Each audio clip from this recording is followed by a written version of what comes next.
If my vision is to reach to millions of entrepreneurs at a time to make them pitch ready, I will keep on walking towards that vision no matter what comes, and no matter how many rejections will come. I have to follow my path and reach up to my ambitions that I have created, when I started Easy to Pitch. Hello everyone, my name is Neil Patel and thank you for listening to the latest episode of the Indian Startup Show. Today my guest is Priyanka Madnani. She is the founder and CEO of Easy to Pitch. It's one of the fastest growing one-stop pitching solutions for startup founders. She started with absolutely nothing and now helps over 500 startups and has reviewed over 5,000 pitching decks. Amazing stuff. So in this exciting episode, she talks about how she spotted a gap in the market for pitching solutions. She talks about helping founders and she talks about what investors are looking for. Very important stuff. She talks about what founders should include in their pitch deck. She talks about branding, building relationships and leadership and much, much more. So please enjoy the show. Thank you. Hi Priyanka, thank you for coming on the Indian Startup Show today. Thank you, Neil, for having me today. Awesome. Please tell the listeners what you do. So, Neil, basically, I am founder and CEO of Easy to Pitch, which is a platform where we have created a one-stop solution for entrepreneurs in India and globally to make them pitch ready whenever they are going out for ask for investment, for fundraise, and anywhere they want to pitch for their business growth. So we take care of their end-to-end challenges that they face in the journey. Completely amazing. What was the inspiration behind this? So Neil, I started my entrepreneurial journey in my graduation, right? I started my first, a break. I created a platform for, bridging a gap between vendors of wedding industry and the customers. Mm-hmm. There I learned that what is entrepreneurship, how I can, touch down the base of the industries, how the organizational skills work. Meanwhile, I had to complete my college degree. So that was a point where I had to do a job. And there I realized that, okay, this is not for me. I've learned whatever I want to learn. And there came my another startup, Cheapest and Nearest. That gave me a setback, that position of a founder in a company which is established, and now I want to raise funds. And that was too early time for entrepreneurs. I was there a decade before, where there were very less of mentors in the industry to actually teach you or incubate you how to go to another step, or you would need a very great network. I was having nothing. So there was a time that I went out to raise funds because I had left with nothing after I all invested in my startup. Yeah. And I created my first pitch deck. My pitch deck was a disaster, Neil. And I had to, tell you one of my mistakes, that it was like I was making an ask slide. It was a 22 slide deck, and I made an ask slide where even I asked that, okay, I need funds for my regular monthly mobile recharge. And that was most foolish thing that I did. Thanks to the investors who actually gave me a great feedback, which is very rare that in India or anybody, the founders get from, the investors, or timely replies or even rejection they're facing. They don't even get to know about it. And I got this opportunity and I learned it from it. I went underground for 3 months, and I recreated my story, my pitch, my financial valuation, everything from scratch, being an engineer student, nothing from, no background in this industry. I went outside with that recreated deck and I got a lot of recognition where, I got known in the ecosystem where as a top 30 women entrepreneurs in India, top 3,000 startups in India, like by well-known, recognition of awards, governmental awards, IMs and whatnot. Mm-hmm. There was a point where people started reaching out, right? Founders basically in my network, that they seek some support where I can help them to make a pitch deck, to guide them how to make a better pitch. It feels great because, I, as a young woman entrepreneur, I would say that I was quite young when I started. I was like 19 when I started. I was 23 when this got established. Easy to Pitch came up. It was 17. And building a network in the investment industry is not that easy for a young person, and that to a girl where, it is always, you can see that finance industry is dominated by male entrepreneurs and male experienced people. It was really tough for me. But yes, I proudly say that I created the edge over the Indian startup ecosystem in the last 3 years, and going further globally by turning the service-based solution that we were providing manually now into product-based startup, where we are creating a platform, an automated platform for startups to reach the corners of country, where they just have to come to the platform, create a pitch, and get it validated and just ready to go for the investment. And how long did it take to get your first paying customer then? So when I started, in 2017, I had no amounts, no funds to invest, right? So I started very with a cost effect going to Facebook groups, posting there and asking people to take my services, right? So it took time of almost, 3 to 4 months to close my first client, but the achievements kept on coming, and from 100 startups to 200 startups, we went to 5,000 plus. But yes, it took me a time duration of 2 to 3 months to convince a founder to just try out my services of pitching and pitch deck. What kept you going in those 3 or 4 months then? Because obviously that's quite a long time to get a first paying customer. So basically, Neil, branding is really, really important for every company to establish an industry, as you know, right? So as I said, I started from Facebook, just let's creating a marketplace. I would say that we were the first one to create a marketplace basically in this kind of business and service industry, that pitching exists, educational pitching exists, making founder of pitching exists. So branding took me a while. As I said, I had no background. I continuously kept on doing that Facebooking thing for next 5 to 6 months till the people started, recognizing this need that yes, we can take a support from outside the company to help you to pitching, to make you better in story creation. So I created an awareness around the ecosystem, whether it's LinkedIn on my profile, whether it's Facebook, whether it's Instagram. I started making videos on YouTube so that people get aware about how things could be corrected when whatever mistakes they're making in their story, their pitch, right? So 6 to 8 months, it actually took me to create a brand out of myself and out of this easy to pitch as a name. To be very honest, I created a website on WordPress. I spent nothing, for 6 to 8 months, I spent nothing on marketing, nothing on website, just a WordPress website. I'm showing my visibility to the clients that see, okay, I have a website.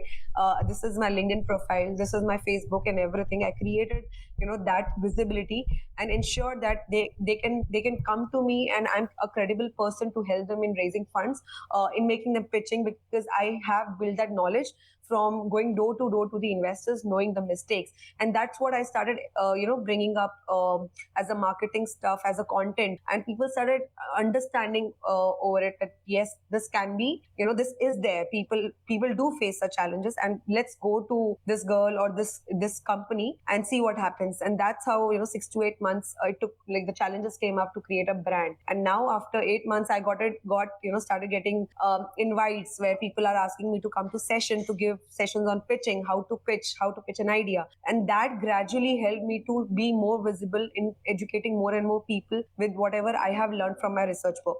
That's fantastic. That's amazing what you've done. It must be a great feeling to help someone raise money, because you've basically changed their life. Definitely. Let's say you didn't help them, that startup may have died. No pressure then.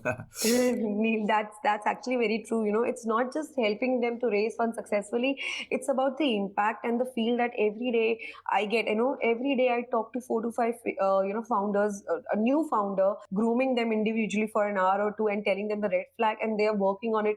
And it really feels great that they are following you, and they're working on their startup, and they are improving, and then they are going out fundraise and they're recommending us in their network. So it definitely feels very motivating every day, coming to the office, and after the rejections that I face. So this is a very much a big motivation factor for me in impacting so many founders' life in their journey and helping them to raise funds.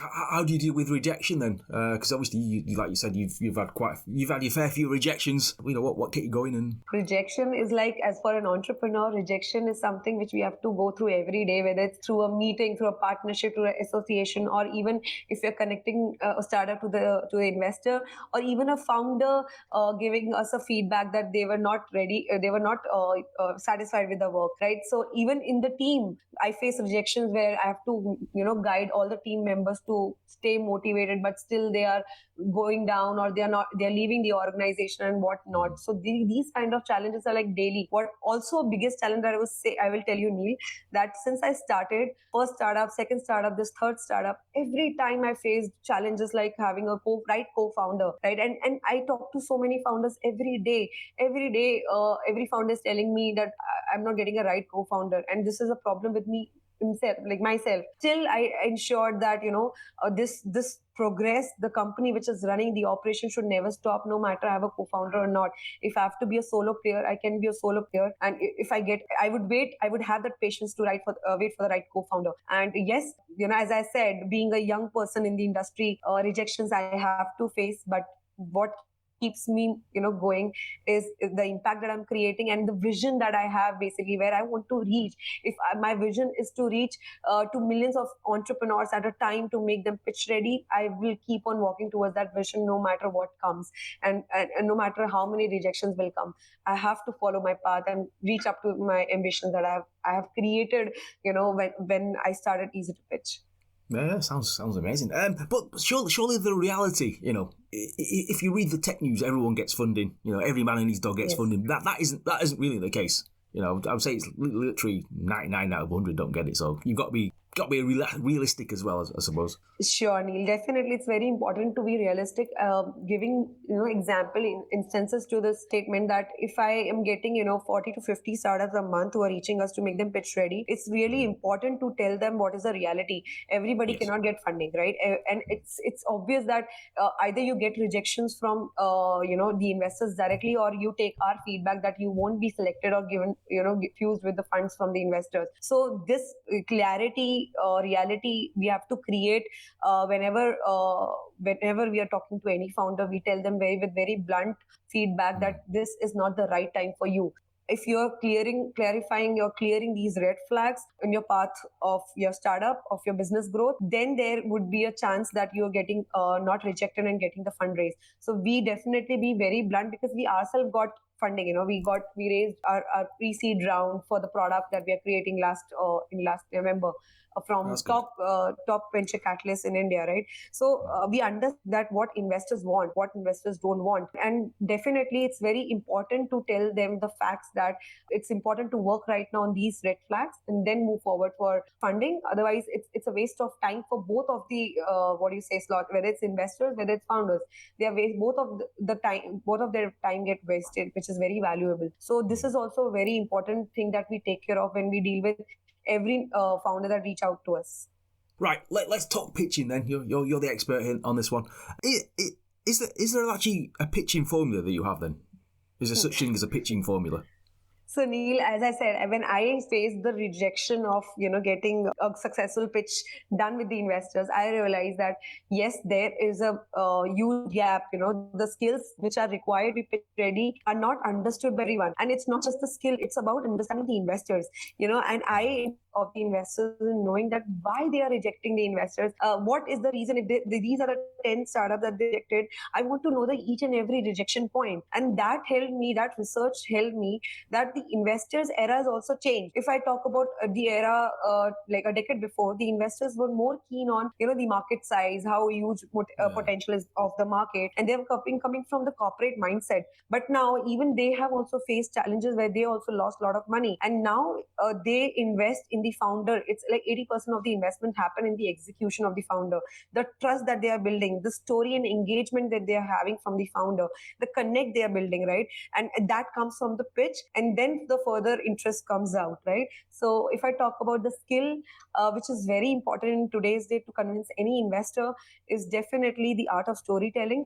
You have to engage the investor in your journey, how you brought up, even if your numbers are low, you are in minus EBITDA, your growth is not that happening, but yes, you still need funds. So you can convince the investors with the vision that what you can bring on the table with your execution, and the numbers will follow up anyway, because investors are very much strong enough to even make the business grow 10x, right, with their involvement.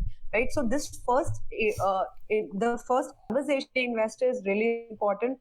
The practice, no matter how many mentors would exist in the industry or globally, you still need a practice. If you're not doing a practice, not preparing yourself, no mentor or even I cannot help, right? So these are the few things, along with patience, help you to be really ready with the pitching thing. Yeah, I suppose the story is important, because obviously a VC has probably seen a million pitch decks, or has already heard a pitch before that's something similar. So yeah, that's really important, right? To get your story exactly. Right. Yeah. What goes on the first page then? What's the first page? Probably the most important. Yeah, that's probably the most important thing, right? If I'm a VC, right, go on, impress me. So what I say is, whenever we are creating a pitch deck, Neil, if you would have been an investor, I would say that you won't spend much of the time in the whole deck, but the first three slides itself, right? That is what usually we say. If you are able to click through your story, even if you're not physically present as a founder to convince anyone, your pitch deck should be well, prepared enough that that story gets reflected from that presentation or the document, right? And the time is very less. You have to click like that. What we say as an elevator pitch, it's quite 60 to 70 seconds or 2 minutes that you have to click the deal in the first go, right? So the pitch deck acts like the same. The first pitch acts like the same. If the first few seconds, 10 to 15 seconds, you're able to build that energy, that vibes, or the story of the impact that you're creating, no matter what industry it is, no matter how crowded it is, no matter how competitive it is, if you're able to click that 15 to 20 seconds, it's actually getting you a good deal. I'll give another example. I was even after coaching so many founders being pitch ready, I also had an opportunity to go for partnership with various big investors across the globe. That was the first encounter where I just approached the person of the industry that if I can collaborate in your network and you can recommend me or easy to pitch in your network. And the person was in Chicago, so he texted me up, okay, you got 10 seconds. If I'm be able to convince that what you are doing, what you can execute and how you can add value in my network, I'll give you the deal. In that 10 seconds I took, Neil, and it actually gave the deal to pitch me what you do, why you do, and where you want to grow to, and what help you seek from me. And I took that 10 seconds and I pitched to him, and I just clicked the deal for expansion in US. So that's how the trend is moving. If you will, you have to prepare those 10 seconds, 15 seconds, and 30 seconds two-liner pitch where you can convince anyone in the first go, and there you get an interest forward that, okay, now I want to hear it out from you further, right? So this is how the trend of global world is, like the global investment industry is, right? As we go ahead, the trend will keep on changing. So we can see now here that we have to be prepared with a lot of things with pitching, right? Earlier it was just documents, presentation. Now it's founder itself who is pitching. It's two-liner who is pitching, right? Who like you're pitching to, right? So if you ask me that what investors get impressed with, yes, those one-liners which has to start from the beginning of the pitching, put all the interests on the table from the investors, and the preparedness basically. Cool, that's amazing. 10 seconds. God. What about demos then? Let's say I have an app. Should I be demoing this in front of the VCs? Technically it could go wrong. It could be a technical glitch.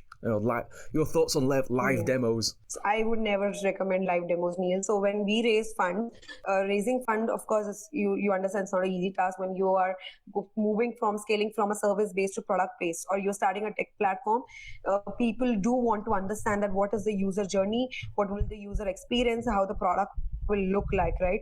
And now it's very important that investor definitely want a product demo, then only they are going forward with the tech platform for fundraise, right? So this was my recommendation, as I did for my investment, that we created a product video where even if you don't have a product, with a simple UI, UX, and a wireframe, you can create a product and you can make that run on the meeting rather than showing a live demo. And I really bet on this, that if I say 80% of the startup at idea stage wants to showcase that what product they are developing right now, and they want the interest from the investor, if they are creating that product visualization of what their idea is, definitely the interest from the investor would be there on for the product, and they will invest on the startup, because now they can visually see how it goes, and the glitches that you're talking about won't be there also. Yeah.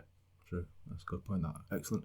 You mentioned founder grooming. What would happen if someone is introverted? They don't like speaking in public, but they are the CEO.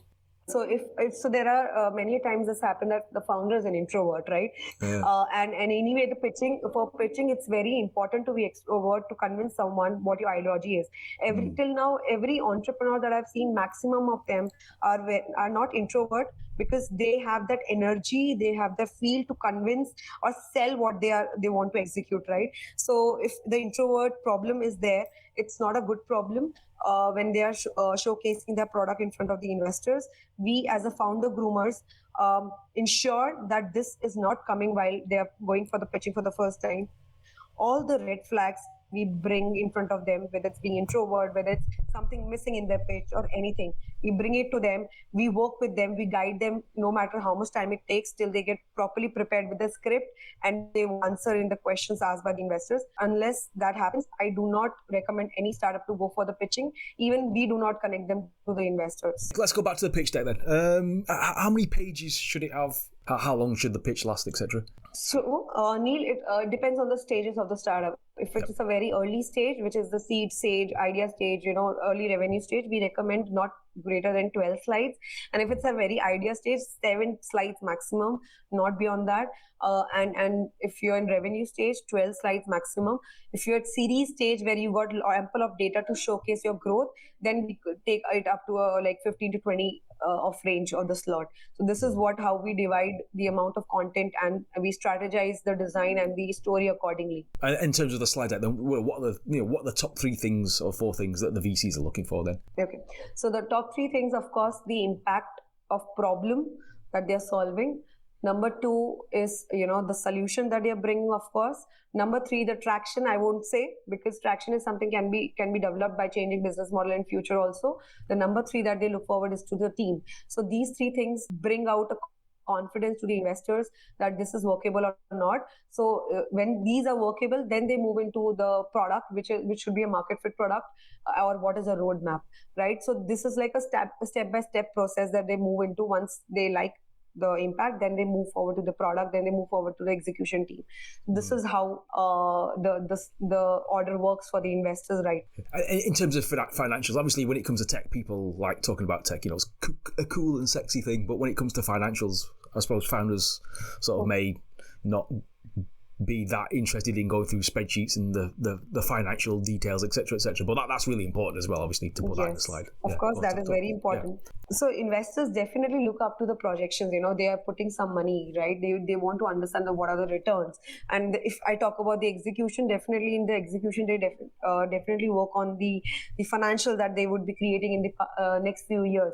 So many of them, maximum of the founders don't understand the numbers. The tech people does not understand the numbers. What are the valuation? What is the expense that they will be making on marketing? What number of costs that they will be making on the product? Everything which is required to be articulated on a well-prepared sheet. That diligence when it comes to the phase of diligence, the sheets are definitely required, and that can prove your projections. So I would say yes, that is a very important part.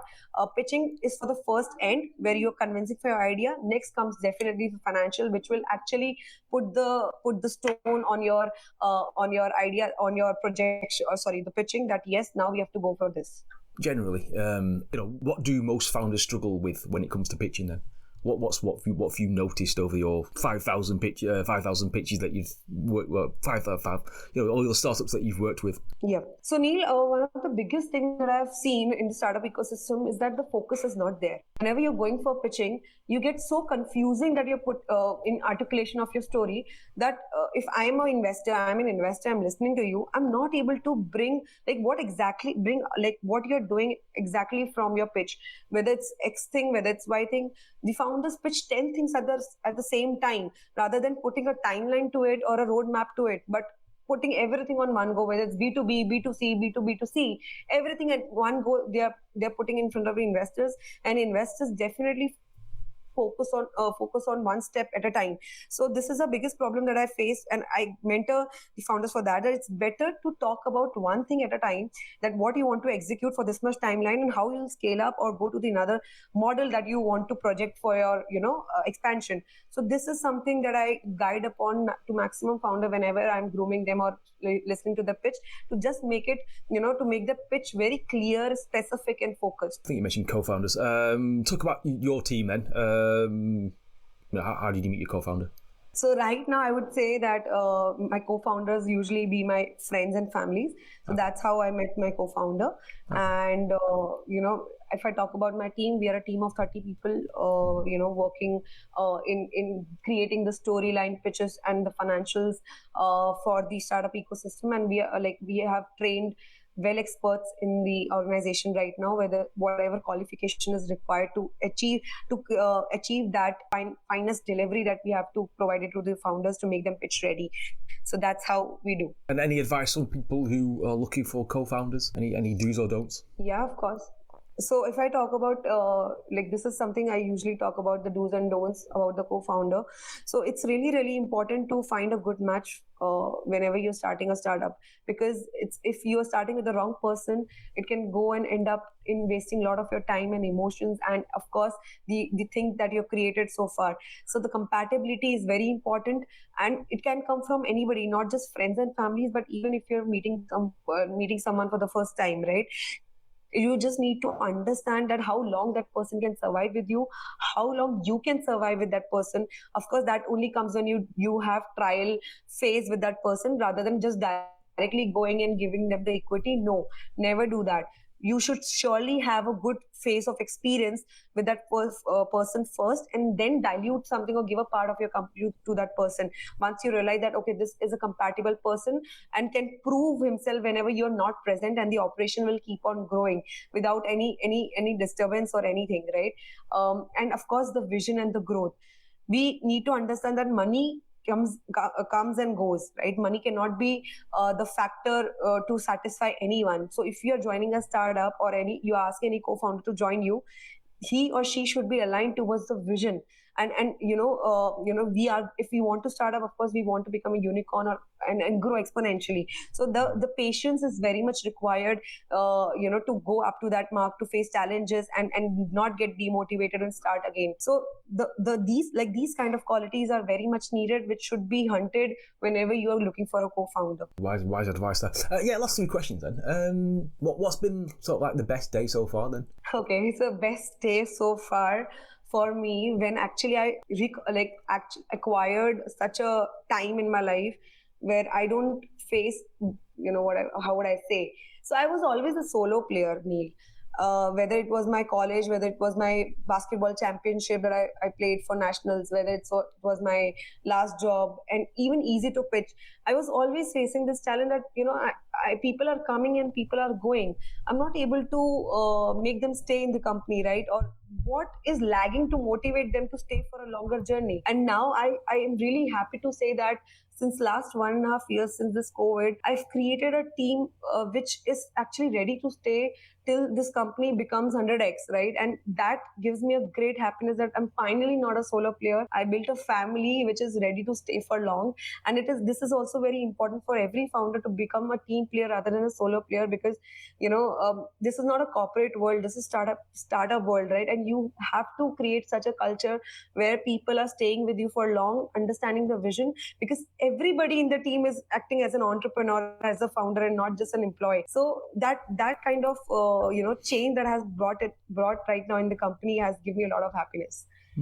Yeah, just looking at the PR stuff. You won an award. You won the Indian Woman Excellence and Leadership Award in 2019. Yeah. What does leadership mean to you then? Leadership for me is to be a team player where you are nurturing every team person in such a way that you're giving them authority to be ready for a decision making. You are creating another leader altogether. You're creating a person like you who can replace you when there is a right time. So I feel that is the biggest leadership quality which is required. What's your management style then? Like how's it changed? Because obviously you've gone from solo to being a CEO. That must have been quite a change. So if I say that what changed when it comes to management is like as I said, I started interacting with every person of the organization. Earlier it was me who was, single-handedly doing the operations. I was instructing the people to do the task, right? But then I realized that if I want to make somebody work, I need to understand what challenges they are facing, what is their growth stage, how can I bring them to another level. I did interpersonal relationship building with every employee in the company, and I'll keep on doing no matter, even if I go to 100 people company. That is my proper what I say, a resolution. I can say that I will maintain this resolution to have that one-on-one a relationship with every team member as much as possible till I'm actually in a position to get replaced as CEO, and ensure that I'm building this as a family and not just another company. Yeah, that's good. That sounds really exciting. That you must have had a lot of pitch decks. Have you had any like really weird, strange ideas being pitched? Of What's like the course, weirdest Neil. one? Definitely. I'm sure you must also have gone through it. There are so many like pitch decks that I go through daily basis, and I appreciate that ideas come up. It's very important to have new and new innovations and ideas and problem solvers. But of course, there are many times that I face weird, innovations or weird ideas that come up to just to raise funds. And I did say this to everyone that validation is very important, and that's why I have to be very blunt with the founders that this is not going to work until unless you actually prove a concept or prove your validation. If you think this is an idea that you want to solve and you can successfully do it, just prove yourself at least by giving some research or validation that this is existing for masses or even for a small set of people. But you need to prove that, and for that reason I have to tell many of the founders that this is not going to work, and many of them drop out also from going to that idea further. Is anything trending at the moment? Are you getting specific startups in a specific space, in a specific segment, in a specific industry? Yes. So right now, if I say what are the emerging industries, of course, the fintech companies, the edtech. See, after COVID, like the world changed, right? Everything became virtual, and people start creating tools and solutions that can solve the problem without going remote. Physically to anywhere, right? Even easy to pitch grow virtually when it came to COVID period. So I think the ideas in industry, education industry, and even the e-commerce industry, they are honestly coming up with very good ideas, with very good tech solutions. Even I would say hospitality. Even after COVID, even in COVID, many startup like Stanza Living and My Spaces, Your Spaces got invested, right? Even though the physical movement was not there. So these kind of platforms are bringing a solving problem for a lot of people around in India, and even in 2 tier, 3 tier cities. Talk about Zepto.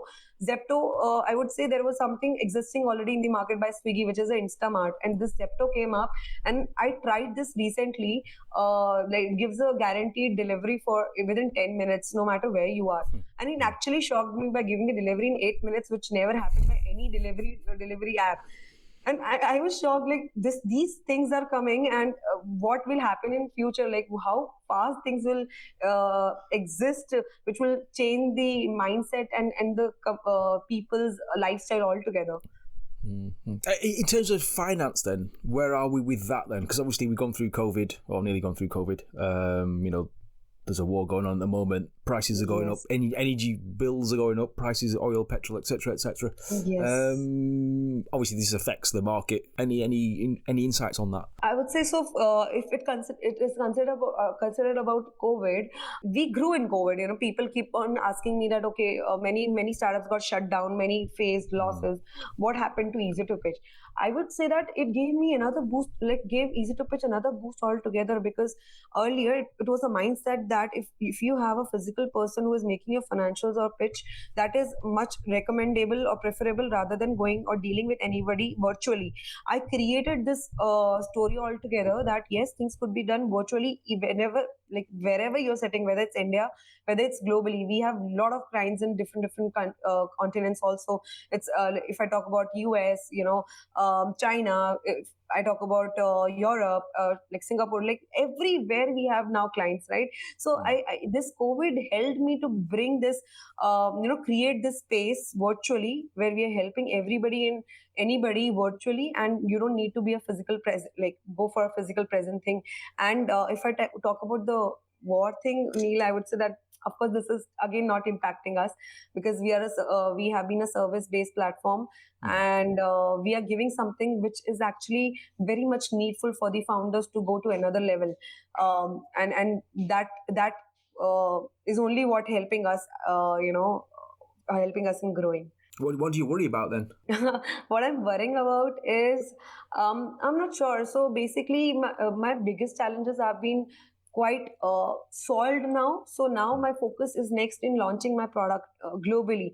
So my next, of course, stress is how to manage that launch, and we are also expanding in Dubai and Europe, as Nice. one of the investors are there, right? So I'm totally focused towards how more we can grow. And there was a time, Neil, where I was sitting in an event and there was this person speaking about that. Okay, he was in the same line making pitch decks, right? And he was saying this to everybody on stage, that okay, what I'm doing is not fundable business. I'm doing a service thing.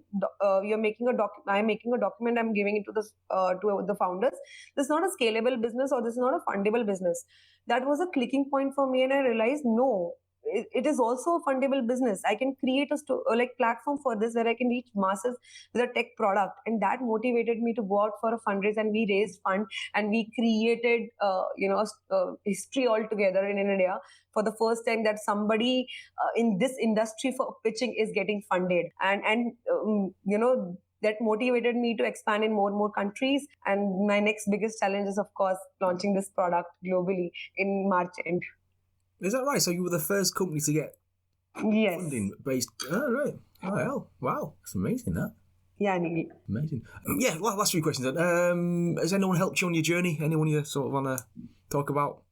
So I would say that in my early days, finding mentors were not easy. And if I talk about the role model thing, also it was very rare that I could get inspiration from well-known faces. But yes, I had few in people mind whom I follow, like Gary Vee, Mark Zuckerberg. In India, there are few which I follow and get inspiration for them. But I would say that this journey has been very alone.